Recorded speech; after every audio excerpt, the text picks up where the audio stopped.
Aluva നഗരമധ്യത്തിൽ bike മോഷണം പോയതായി പരാതി. കാരോത്തുകുഴി ആശുപത്രിക്ക് മുൻപിൽ പാർക്ക് ചെയ്തിരുന്ന ബൈക്കാണ് മോഷണം പോയത്. മോഷ്ടാവിന്റെ ചിത്രം CCTVയിൽ തെളിഞ്ഞുവെങ്കിലും തിരിച്ചറിയാനായിട്ടില്ല. മോഷ്ടാവിനെ സംബന്ധിച്ച് എന്തെങ്കിലും സൂചന ലഭിക്കുന്നവർ അറിയിക്കണമെന്ന് ആലുവ പോലീസ്.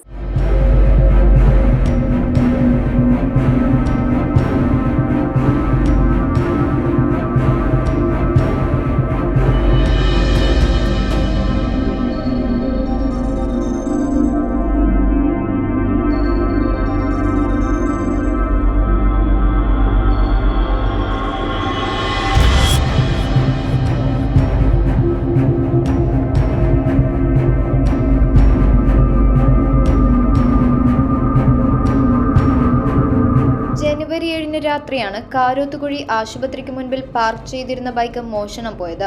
ആശുപത്രിയിൽ കഴിയുന്ന രോഗിയുടെ കൂടെ നിൽക്കാനെത്തിയ ആളുടേതാണ് മോഷണം പോയ ബൈക്ക്. ബൈക്ക് കവർന്നയാളുടെ ചിത്രം CCTVയിൽ തെളിഞ്ഞുവെങ്കിലും തിരിച്ചറിയാനായിട്ടില്ല. സംഭവത്തിൽ മോഷ്ടാവിനെ സംബന്ധിച്ച് എന്തെങ്കിലും സൂചന ലഭിക്കുന്നവർ അറിയിക്കണമെന്ന് ആലുവ പോലീസ്.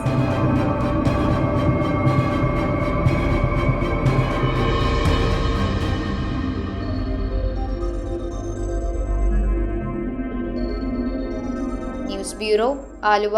റിങ്ങുകൾ 1 ഗ്രാമിൽ തുടങ്ങുന്ന മാലകൾ, നെക്ലസുകൾ 9,000 രൂപ മുതൽ ഡയമണ്ട് നെക്ലസുകൾ 1 ലക്ഷം മുതൽ ആരംഭിക്കുന്ന വെഡിംഗ് സെറ്റുകൾ.